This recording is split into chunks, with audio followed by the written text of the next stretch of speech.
Tem uma frase que diz que o amor de mãe move montanhas. Mas ninguém nunca te avisa que às vezes é preciso parar de mover para não ser soterrada por elas. Se você já se sentiu invisível no lugar onde mais deveria brilhar, se inscreva no canal. E me conta aí nos comentários de que cidade você me assiste. Quero me sentir mais perto de vocês. Meu nome é Marta Alencar, tenho 67 anos. Hoje, quando me olho no espelho, vejo as marcas de uma vida inteira, rugas que contam histórias. Sou professora universitária aposentada, uma mulher que sempre encontrou nos livros e no conhecimento um porto seguro. Fiquei viúva muito cedo. Meu Cláudio se foi e me deixou com nosso bem mais precioso, nossa única filha, Carolina. Naquele dia, segurando a mãozinha dela, prometi a ele, em silêncio, que ela jamais sentiria a falta de nada. E eu me dediquei a cumprir essa promessa com cada fibra do meu ser. Foram anos de luta. Eu não era só mãe, eu era o alicerce, o motor e o porto. Trabalhava em 2 faculdades, corria de uma ponta a outra da cidade, comia sanduíches frios dentro do carro entre uma aula e outra. Férias era uma palavra que não existia no meu dicionário. Enquanto minhas colegas viajavam para a Europa, eu usava o dinheiro para pagar o melhor curso de inglês para a Carolina. Vendi o carro bom que Cláudio deixou para comprar um computador de última geração para os trabalhos da faculdade dela. Tudo era por ela, para ela. E eu não me arrependo de nada disso. Ver Carolina se formar, se tornar uma mulher inteligente, bem-sucedida, era a minha maior recompensa. O sorriso dela era o meu sol. Por isso, quando ela chegou em casa com os olhos brilhando, mostrando o anel de noivado que Rodrigo tinha lhe dado, meu coração explodiu de felicidade. Era o ciclo da vida se completando, minha menina construindo a própria família. Eu senti que minha missão estava cumprida, mas eu queria dar um último grande empurrão. Um presente que simbolizasse todo o meu sacrifício. Naquela mesma semana, eu a chamei para conversar. Abri a gaveta da minha cômoda e tirei o extrato da minha poupança. Eram as economias de uma vida, o dinheiro que eu guardava para uma velhice tranquila, talvez para comprar um apartamento na praia. Eram 200 mil reais. Eu disse a ela: "Filha, isso é seu, para você ter o casamento dos sonhos, exatamente como você sempre quis, sem precisar se preocupar com nada." Os olhos dela se encheram de lágrimas, ela me abraçou forte, e naquele momento eu me senti a mãe mais realizada do mundo. Mal sabia eu que aquele abraço era o início da nossa despedida. Os preparativos começaram a todo vapor. Carolina contratou uma cerimonialista famosa, uma moça moderna, cheia de ideias que eu mal conseguia acompanhar. A primeira estranheza veio na escolha do buffet. Eu, que amo cozinhar e entendo de comida, sugeri um cardápio mais tradicional, com um toque caseiro, que achei que agradaria aos parentes mais velhos. A cerimonialista sorriu com desdém e disse: "Ah, dona Marta, isso é muito ultrapassado. Hoje a tendência é finger food, coisas minimalistas." Olhei para Carolina, esperando apoio, mas ela apenas deu de ombros e disse: "Deixa com ela, mãe. Ela sabe o que faz." A sensação foi a de levar um pequeno tapa, um tapa invisível, mas que ardeu por dentro. Eu, que paguei por cada um daqueles canapés sofisticados, não tinha direito a uma opinião. Decidi não criar caso, afinal, o dia era dela. Mas aquilo era só o começo. Uma semana depois, Carolina me ligou, eufórica, falando sobre a degustação dos doces. Eu perguntei quando seria, animada para participar. Houve um silêncio do outro lado da linha. "Ah, mãe, já foi. Foi hoje à tarde. Rodrigo conseguiu uma folga e fomos rapidinho, você sabe como é corrido." Meu estômago gelou. "Você nem me avisou, filha." A voz dela ficou impaciente. "Mãe, não dava tempo. A gente resolveu de última hora. Depois eu te conto quais escolhemos, são divinos." Ela desligou, me deixando com o telefone mudo na mão e um gosto amargo na boca. Não era sobre os doces, era sobre ser lembrada. Era sobre a alegria de compartilhar esses pequenos momentos que para uma mãe são tudo. comecei a perceber que eu era a financiadora do evento, mas não era uma convidada de honra na sua organização. As coisas foram piorando sutilmente. Descobri, por uma postagem da minha sobrinha Lúcia, que tinha acontecido a prova do vestido de noiva. Na foto estavam Carolina, a sogra e as madrinhas, todas sorrindo, brindando com espumante. E eu não estava lá. Liguei para a Lúcia, tentando disfarçar a dor na minha voz. Lúcia, querida, que lindo o vestido da sua prima. Quando foi isso? Lúcia, que sempre foi um amor comigo, percebeu na hora. Tia, foi ontem. A Carol não te chamou? Achei que você não pôde ir. A desculpa dela só tornou tudo mais doloroso. A desculpa da Carolina quando a confrontei foi ainda mais fraca. Mãe, foi uma coisa só com as meninas, a sua sogra queria opinar. Você sabe como ela é. Achei melhor te poupar do estresse. Poupar-me? Ela não estava me poupando, estava me apagando. Estava me colocando em uma caixa, a da mãe que paga e não se mete. Cada decisão era tomada por ela e por Rodrigo, e eu só era informada depois, quando a fatura do cartão chegava ou a transferência precisava ser feita. Mal sabia eu que tudo estava prestes a mudar de uma forma que nem nos meus piores pesadelos eu poderia prever. Um dia, cheguei na casa dela para deixar umas coisas e vi o modelo do convite de casamento em cima da mesa do computador. Meu coração deu um salto. Finalmente, algo que eu veria antes de todo mundo.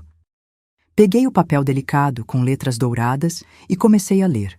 Rodrigo e Carolina, com a bênção de seus pais, convidam para a celebração de seu matrimônio. E abaixo, os nomes. Carlos e Sônia Bastos, os pais dele. E do lado dela, nada. Apenas o nome dela, Carolina Alencar. Meu nome, o nome do pai dela, não estava em lugar nenhum. Aquele pedaço de papel pareceu pesar uma tonelada na minha mão. O ar me faltou.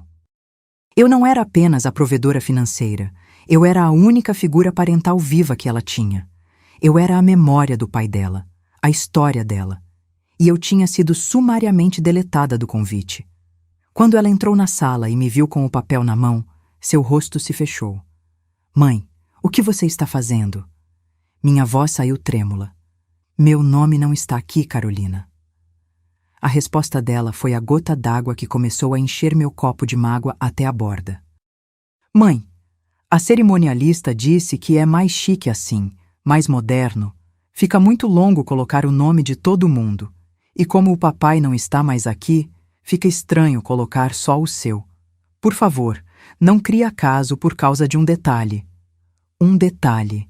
Meu nome, minha existência, a memória do pai dela, reduzidos a um detalhe que atrapalhava a estética chique do convite. Eu não discuti.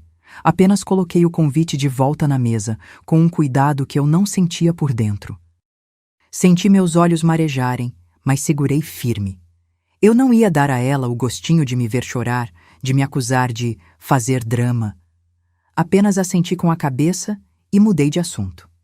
Mas naquele momento, uma semente de dúvida e dor começou a germinar no meu peito. Eu estava pagando por um sonho, mas aparentemente o sonho não me incluía. Nos dias que se seguiram, eu me tornei uma espectadora. Via as fotos, ouvia os planos, assinava os cheques. Cada pagamento era como rasgar um pedaço de mim. O dinheiro, que antes era um símbolo de amor, agora parecia o preço do meu silêncio, da minha exclusão. A minha sobrinha Lúcia me ligava, preocupada. Tia, você está bem? Você parece tão triste. E eu desconversava, dizia que era a emoção do casamento. Mas ela sabia. Ela via o que estava acontecendo. A última grande facada antes do dia fatídico foi o mapa das mesas. Carolina estava montando a distribuição dos convidados no seu apartamento e eu estava lá. De relance, vi meu nome em uma mesa no canto do salão, mesa 18. Junto com umas primas distantes do meu falecido marido, que eu mal via, e uns amigos dos pais do noivo. A mesa dos pais, a principal, tinha apenas os pais de Rodrigo e os padrinhos. Eu não estava nela. Eu estava no fundo do salão. Quando perguntei, com a voz mais calma que consegui fingir, o porquê daquilo, a resposta foi rápida e cortante. Mãe, a mesa principal é pequena e você conhece todo mundo. Vai poder circular. Fica tranquila, você vai se divertir. Ela não entendia, ou não queria entender, que não era sobre diversão. Era sobre honra. Era sobre o lugar simbólico da mãe da noiva. Eu era a anfitriã invisível. Eu engoli o choro, mais uma vez. Forcei um sorriso e disse que estava tudo bem. Mas ali, vendo meu nome quase apagado da história que eu mesma estava pagando para escrever, eu senti um frio na espinha. Um pressentimento terrível de que a humilhação ainda não tinha chegado ao seu ápice. Mal sabia eu que o pior ainda estava por vir, e que a festa de casamento seria, na verdade, o meu funeral simbólico, o enterro da mãe que eu tinha sido até então. E o que aconteceu depois foi ainda pior do que qualquer coisa que eu poderia ter imaginado. O dia do casamento amanheceu cinzento, uma ironia para a data que deveria ser a mais iluminada na vida da minha filha. Passei a manhã inteira em um estado de dormência, como se assistisse a um filme sobre a vida de outra pessoa.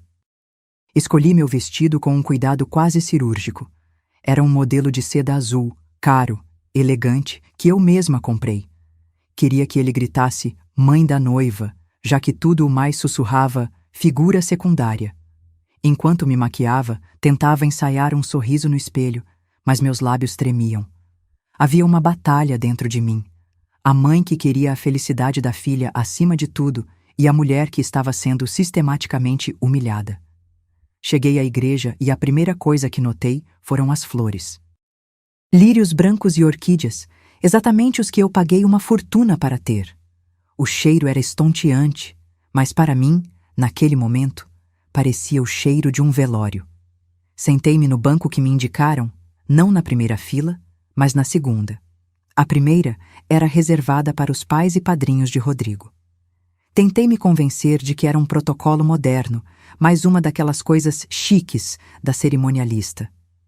Mas quando a música começou e eu vi minha filha entrando no braço do meu cunhado, linda como um anjo, meu coração se partiu um pouco mais. Eu deveria estar ali, ao lado dela, entregando-a no altar. A cerimônia foi linda, tenho que admitir. O padre falou sobre amor, sobre família, sobre construção. E eu ali, na segunda fileira, me sentia como um tijolo que tinha sido usado na fundação e depois descartado, escondido sob o acabamento polido. Em nenhum momento o celebrante mencionou meu nome, ou o de Cláudio. Agradeceram aos pais do noivo pela criação exemplar. E só. Era como se Carolina tivesse brotado da terra, sozinha e independente. Eu aplaudi no final, com um sorriso congelado no rosto, sentindo os olhares de pena de alguns parentes que conheciam a nossa história.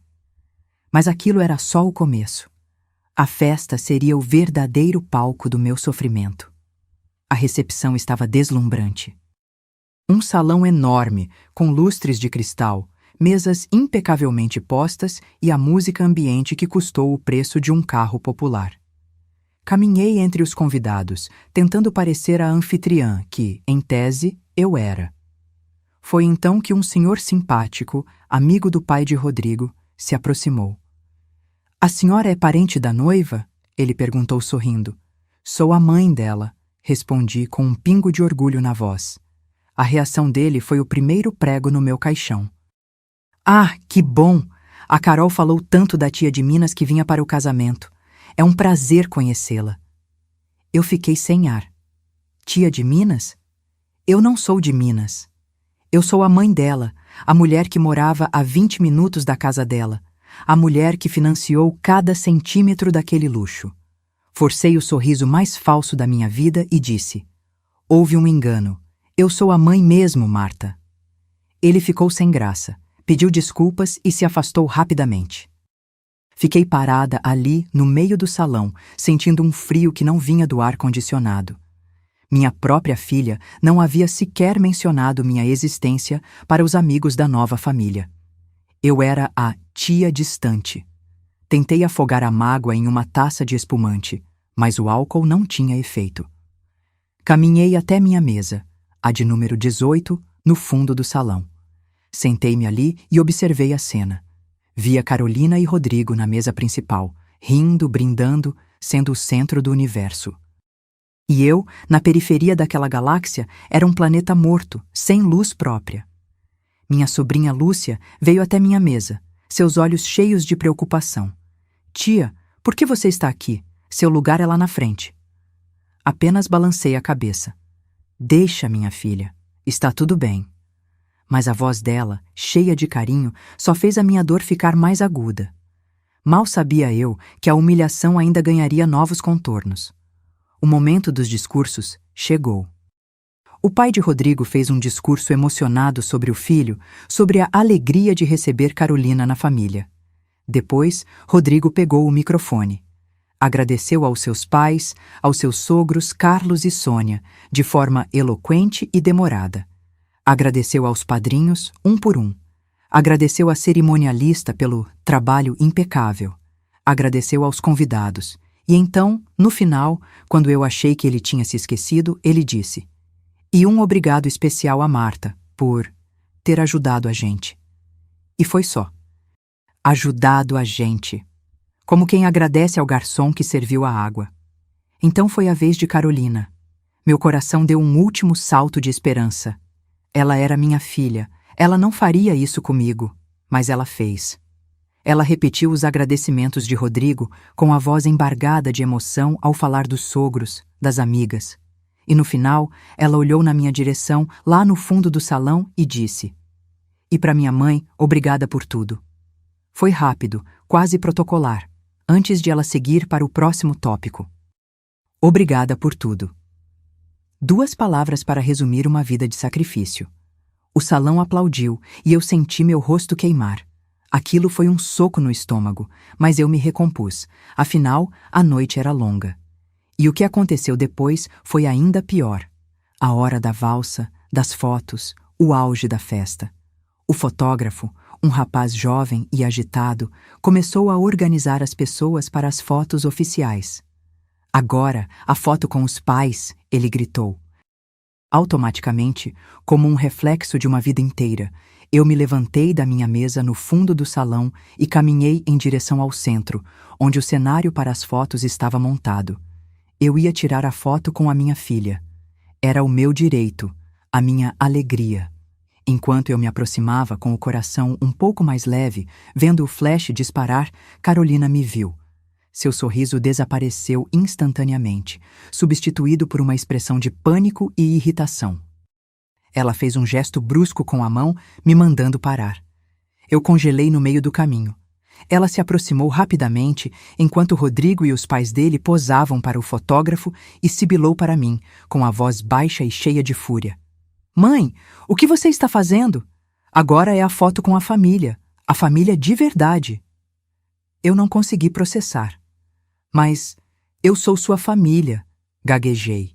A resposta dela veio como uma navalha, cortando os últimos fios de esperança que eu tinha.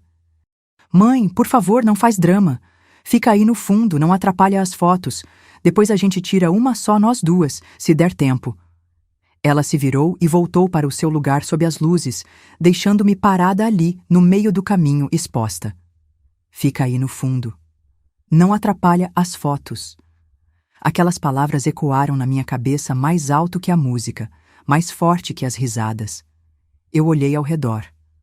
Alguns convidados próximos perceberam a cena. Vi o olhar de choque da minha sobrinha Lúcia, a pena no rosto de uma prima idosa. O fotógrafo desviou o olhar, claramente constrangido. Fui ordenada a ficar no fundo do meu próprio evento, tratada como uma penetra, uma peça que não se encaixava no quebra-cabeça perfeito que ela montou com o meu dinheiro. Senti minhas pernas fraquejarem, meu corpo inteiro tremer. Era uma humilhação pública, silenciosa e devastadora. Naquele momento, eu não era mais a professora, a mãe, a provedora. Eu era um obstáculo, um estorvo no cenário perfeito da nova vida dela. A dor foi tão física que precisei me apoiar em uma cadeira vazia para não cair. Todo o sacrifício, Todas as noites mal dormidas, todo o amor incondicional que eu dediquei a ela se transformaram em pó, em cinzas, bem ali, no meio daquele salão de festas luxuoso. A ficha finalmente caiu, com o peso de uma bigorna. Eu não era parte daquele sonho. Eu era apenas o caixa eletrônico que o tornou possível. Dei meia volta, lentamente. Cada passo de volta para a minha mesa 18, no exílio do fundo do salão, era uma tortura. Sentei-me e fiquei olhando para o nada. A música alta, as luzes piscando, as pessoas dançando. Tudo parecia distante, abafado. O barulho dentro da minha cabeça era ensurdecedor. Era o som de algo se quebrando, algo que eu nunca imaginei que pudesse quebrar. A minha devoção cega de mãe. Eu não derramei uma lágrima. A dor era tão profunda que secou meus olhos. Fiquei ali, sentada, por talvez 1 hora, completamente imóvel. Via os vultos, as cores, mas não registrava mais nada. A alegria da festa era uma afronta, um insulto à minha dor. A menina que eu criei, que eu amei mais que a mim mesma, tinha acabado de me dizer com todas as letras que o meu lugar era na sombra, longe dos holofotes que eu mesma paguei para acender. Eles achavam que eu estava apenas triste, magoada. Viam uma senhora sentada sozinha em um canto e provavelmente sentiam pena. Mas não era tristeza o que crescia dentro de mim. Era outra coisa. Algo frio, duro e claro como cristal. Era uma resolução, uma clareza que só a humilhação mais profunda pode trazer. A Marta que chegou naquela festa, disposta a perdoar tudo pela felicidade da filha, tinha acabado de morrer. E foi naquele instante, enquanto eu via o flash da câmera iluminar o rosto sorridente da minha filha ao lado da sua família de verdade, que algo dentro de mim mudou para sempre. A dor deu lugar a uma calma gelada. A mulher boazinha, a mãe que tudo suportava, tinha se desintegrado, e no lugar dela, outra mulher começava a nascer. Uma mulher que pela primeira vez na vida decidiu que o amor próprio era mais importante do que qualquer laço de sangue. Eu não me lembro como dirigi do salão de festas para casa. Aquele trajeto, que eu fazia de olhos fechados, pareceu uma viagem por um país estrangeiro. Entrei no meu apartamento e o silêncio foi um alívio. Tirei o vestido azul, que agora parecia uma fantasia de uma mulher que eu não era mais, e o joguei em um canto. Não tomei banho, não bebi água. Sentei na minha poltrona na sala escura e fiquei ali, vendo as luzes dos carros passando pela janela até o céu começar a clarear. Não dormi nem por 1 minuto. A dor tinha se transformado em uma energia fria, uma clareza cortante. A mãe boazinha tinha sido enterrada naquela festa e eu estava assistindo ao meu próprio velório. Por volta das 10 da manhã do dia seguinte, meu celular vibrou. Era uma mensagem de Carolina. Meu coração deu um pulo estúpido, uma última faísca de esperança. Abri a mensagem. Mãe, obrigada por ontem. A festa foi perfeita. E só. Nenhuma pergunta sobre como eu estava, nenhum pedido de desculpas, nenhuma menção ao episódio das fotos. Era uma mensagem de texto que poderia ter sido enviada para qualquer um dos 200 convidados. Uma formalidade fria que confirmava tudo o que eu já sabia. Eu era um item na lista de tarefas dela, e o agradecer à mãe já podia ser riscado. Foi essa mensagem que me deu o empurrão final. Levantei-me da poltrona com uma determinação que não sentia há anos. Fui até o meu escritório, liguei o computador com as mãos firmes e abri o site do banco. O extrato na tela era a materialização da minha humilhação. 170 mil reais já tinham saído. Pagamento do buffet, da decoração, do vestido, do fotógrafo que se recusou a me olhar. Mas ali, no final da fila, estava a última parcela, 30 mil reais, provisionados para transferência automática no dia seguinte. O dinheiro da lua de mel na Grécia. O prêmio final pela performance impecável da minha filha. Naquele momento, enquanto encarava os números na tela, decidi fazer algo que não fazia há muito tempo. Ser um pouco egoísta. Abri uma nova aba no navegador e entrei numa rede social. O perfil de Rodrigo era aberto. Rolei por poucos segundos até encontrar uma foto dele e de Carolina, sorrindo, tirada uma semana antes do casamento. A legenda dizia: contagem regressiva para a melhor lua de mel da história na Grécia. Obrigado pelo presente incrível, sogrinha. A postagem tinha dezenas de curtidas e comentários. Sogrinha. Um apelido que ele nunca tinha usado na minha frente. Era um personagem, uma encenação para o público. Aquilo foi a prova que eu precisava. Não era um presente, era uma expectativa, um direito adquirido. Com o sangue fervendo, mas com a mão mais firme do que nunca, peguei o telefone. Não liguei para a central de atendimento. Liguei para o celular pessoal do gerente do meu banco, um senhor que eu conhecia há mais de 20 anos, o Sr. Martins. Ele atendeu com a voz sonolenta de um domingo de manhã. Dona Marta, tudo bem? Aproveitando o descanso?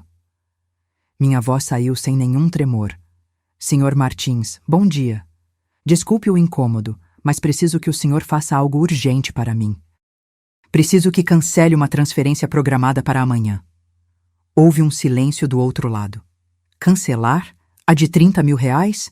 Mas é a última do pacote do casamento. Está tudo certo? Ele estava sendo cuidadoso, e eu apreciei isso, mas minha decisão era de ferro.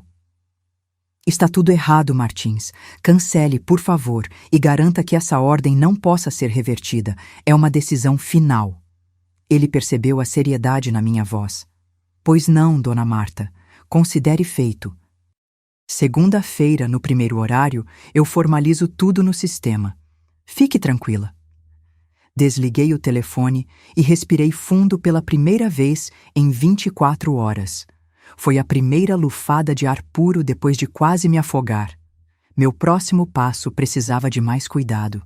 Fui até minha agenda antiga de papel e procurei por um nome que eu não via há anos, Dr. Arantes, o advogado que cuidou do inventário de Cláudio. Ele era um homem sério, discreto e, mais importante, leal. Liguei para ele também. Doutor. Arantes, é Marta Alencar. Preciso de um horário com o senhor, o mais rápido possível. É para tratar de uma alteração no meu testamento. A palavra testamento saiu da minha boca com um peso enorme, mas também com um poder libertador. Eu estava retomando o controle da minha vida e, mais importante, do meu legado. Enquanto eu fazia tudo isso, minha sobrinha Lúcia me ligava sem parar. Eu não atendi. Não queria que a emoção na voz dela me fizesse fraquejar. Mas depois de falar com o advogado e marcar a reunião, retornei a ligação. Ela atendeu no primeiro toque, a voz cheia de aflição. Tia, pelo amor de Deus, como a senhora está? Eu vi o que a Carol fez. Foi desumano. Eu quis ir lá e... Eu a interrompi com uma calma que a surpreendeu. Lúcia, minha querida, eu estou bem. Na verdade, estou melhor do que estive em muito tempo. E então, pela primeira vez, eu verbalizei meu plano. Contei a ela sobre a mensagem fria, sobre a postagem na rede social, sobre o cancelamento do dinheiro da lua de mel. Contei sobre a minha decisão de mudar o testamento. Eu não estava pedindo permissão, estava informando. Estava compartilhando meu plano de batalha com minha única aliada de verdade. Lúcia ficou em silêncio por um momento e depois disse, com a voz firme: Tia, a senhora demorou demais para fazer isso. O que a senhora precisar, qualquer coisa, eu estou aqui. Os meus filhos amam a senhora mais do que tudo. A senhora é a avó que eles têm. O apoio dela foi o selo de aprovação que meu coração precisava. E então, como se fosse um roteiro escrito pelo destino, o inevitável aconteceu. Na segunda-feira à tarde, meu celular tocou. Era Carolina. Atendi, preparei meu espírito e esperei. A voz dela era animada, despreocupada. Mãe, tudo bem? Então, estou aqui com o pessoal da agência de viagens, falta só o pagamento final da nossa lua de mel. O voo é depois de amanhã. Você já pode transferir aqueles 30 mil pra gente? A pergunta foi feita com a naturalidade de quem pede um copo d'água. Sem rodeios, sem gentileza. Uma ordem. Aquela era a armadilha deles, a falsa sensação de vitória.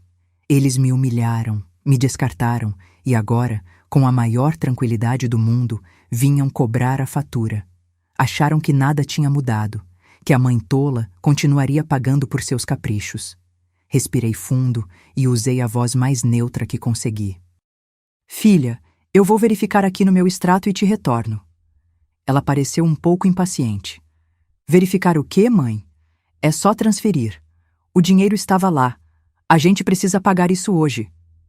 Eu sei, Carolina. Eu vou verificar e te ligo. Repeti, com uma frieza que não era minha, mas que eu estava aprendendo a usar. Desliguei o telefone antes que ela pudesse protestar. Aquele pedido foi a confirmação final. Eles não sentiam remorso. Não sentiam culpa. Sentiam apenas que tinham direito àquele dinheiro. Eles me viram como um recurso, um poço que nunca secaria, não importava quanta sujeira jogassem dentro dele. Naquele dia, eu não retornei à ligação. Passei o resto da tarde cuidando das minhas samambaias, que estavam um pouco amareladas. Troquei a terra, reguei com calma. Fiz um café forte e me sentei na varanda, sentindo o sol da tarde no rosto. Havia uma paz estranha em mim. A paz de quem sabe que uma tempestade está vindo, mas que, pela primeira vez, construiu um abrigo sólido para se proteger. Eles estavam esperando um depósito na conta. Mal podiam imaginar a bomba que eu tinha montado em silêncio.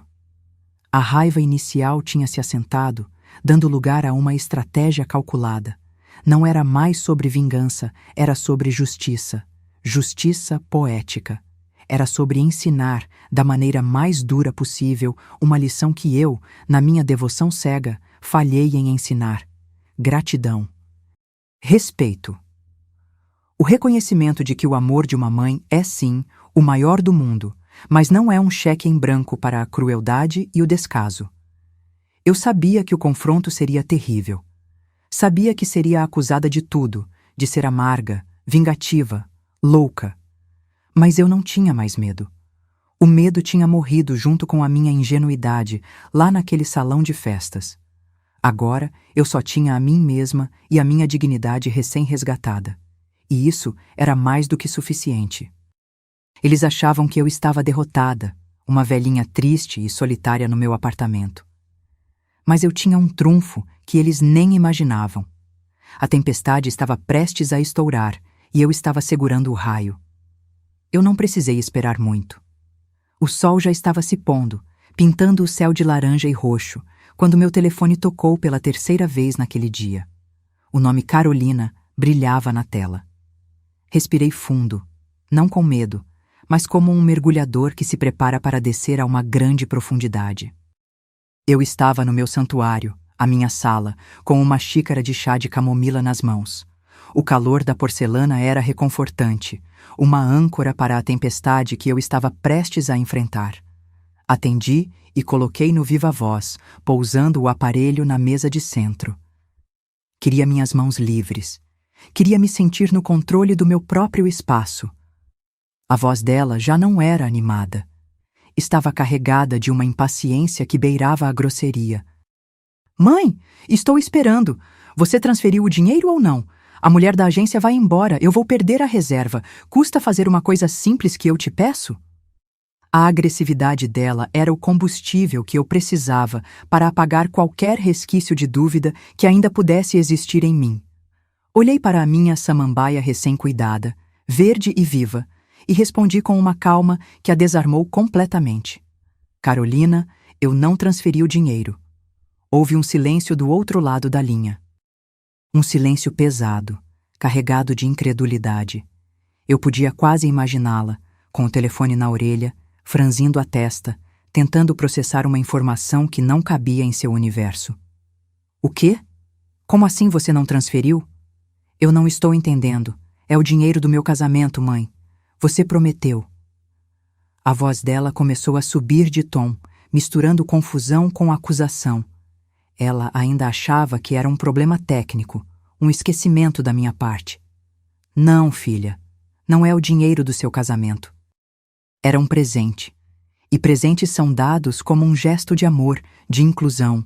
Eles perdem o sentido quando a pessoa que presenteia é tratada como um estorvo. Minha voz continuava no mesmo tom, professoral, didático. Era a professora Marta falando, não a mãe chorosa.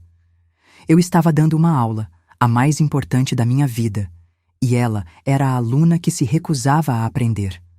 Um presente que eu dei com todo o meu amor e que você aceitou enquanto me apagava de cada detalhe da sua festa. A ficha dela começou a cair, mas não da forma que eu esperava. A compreensão não trouxe remorso, trouxe fúria. Ah, meu Deus, não acredito nisso.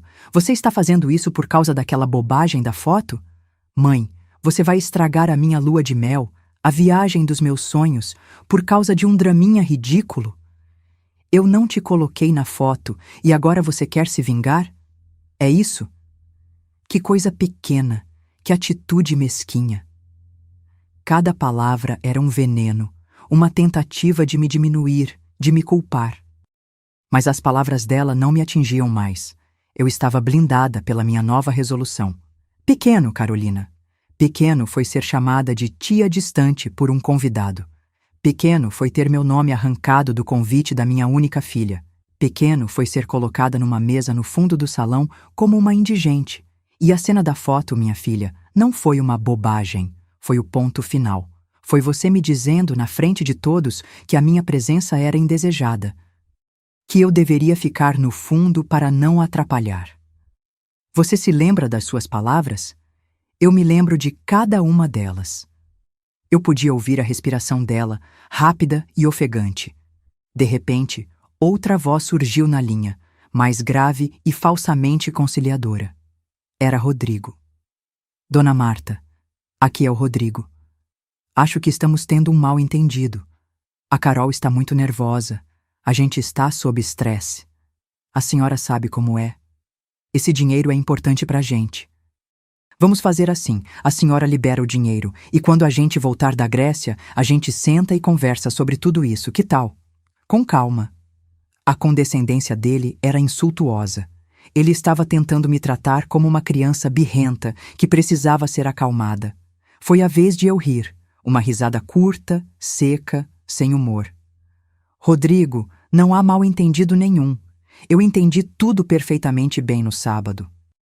E já que estamos todos aqui, com as cartas na mesa, acho que tem mais uma coisa que vocês precisam saber para planejar o futuro de vocês com mais clareza. Fiz uma pausa dramática. Saboreei o silêncio que se instalou. Eu podia ouvir o som dos carros lá fora, a vida continuando, enquanto o mundo deles estava prestes a ruir. Já que o assunto é família e quem faz parte dela, continuei, com a voz firme como uma rocha, eu tomei outra decisão. Hoje pela manhã, eu conversei com o meu advogado, o Dr. Arantes. Ele já está com todas as minhas instruções para redigir uma nova versão do meu testamento. O silêncio do outro lado da linha ficou ainda mais denso, quase palpável. Eu sabia que eles estavam de ouvidos atentos, sem sequer piscar. Eles podiam não se importar com o meu amor, mas o meu dinheiro sempre teve a atenção deles. A maior parte de tudo o que eu construí durante a minha vida inteira de trabalho, a minha casa, meus investimentos, tudo será destinado, em vida, aos filhos da minha sobrinha, a Lúcia. Eles são pequenos ainda, mas pelo menos eles sabem o meu nome. Eles me chamam de Vó Marta e me enchem de abraços quando me veem. Eles me fazem sentir como família de verdade, sabe? Eu enfatizei as últimas palavras, as mesmas que Carolina usou para me apunhalar. O que veio a seguir foi o som da implosão.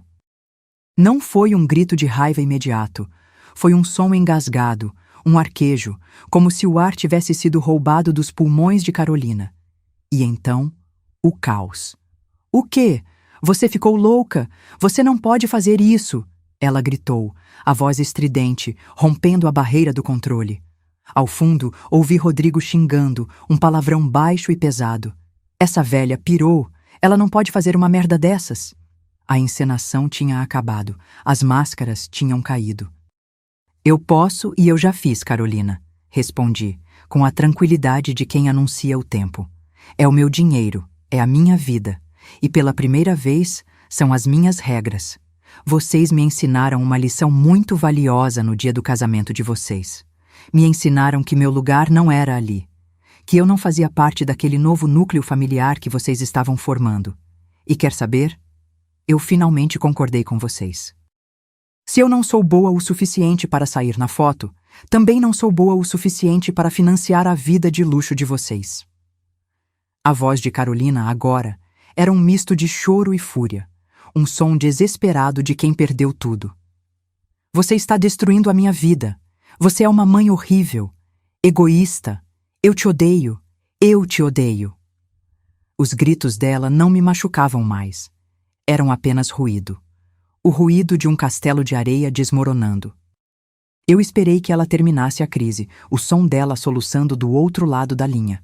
Então, com a calma de uma juíza proferindo uma sentença final, eu disse minhas últimas palavras. O amor, minha filha, é uma via de mão dupla. Eu te dei o meu por 35 anos, sem pedir nada em troca. No único dia em que eu esperava um pouco de reconhecimento, você me deu as costas. Agora, quem está dando as costas sou eu. Passe bem na sua lua de mel, se é que vocês ainda terão uma. E então eu fiz o que eu nunca tinha tido coragem de fazer antes. Antes que ela pudesse gritar mais alguma coisa, antes que Rodrigo pudesse me ofender de novo, eu estendi a mão e apertei o botão vermelho na tela do celular. Encerrei a chamada. O silêncio que se instalou no meu apartamento foi o som mais libertador que eu já ouvi em toda a minha vida. Eu estava sozinha, mas não estava mais solitária. Eu estava inteira. E a reação deles, os gritos, o desespero, o choque de ver o caixa eletrônico se transformar em um ser humano com dignidade, foi algo que eu nunca, jamais vou esquecer. Após desligar o telefone, um silêncio profundo preencheu meu apartamento. Não era um silêncio de solidão, mas de soberania. Eu esperava sentir um turbilhão de emoções, culpa talvez, ou uma euforia de vingança. Mas o que senti foi paz. Uma paz quieta, sólida, como a de uma casa cujas fundações foram finalmente testadas e aprovadas por um terremoto. Eu tinha enfrentado o furacão e continuava de pé. Naquela noite, pela primeira vez em meses, eu dormi profundamente, sem pesadelos, sem angústia. Eu tinha recuperado o meu sono, o meu sossego, a minha casa dentro de mim mesma. Nos dias seguintes, meu celular se tornou uma zona de guerra. Dezenas de mensagens de Carolina, oscilando entre a fúria e a súplica.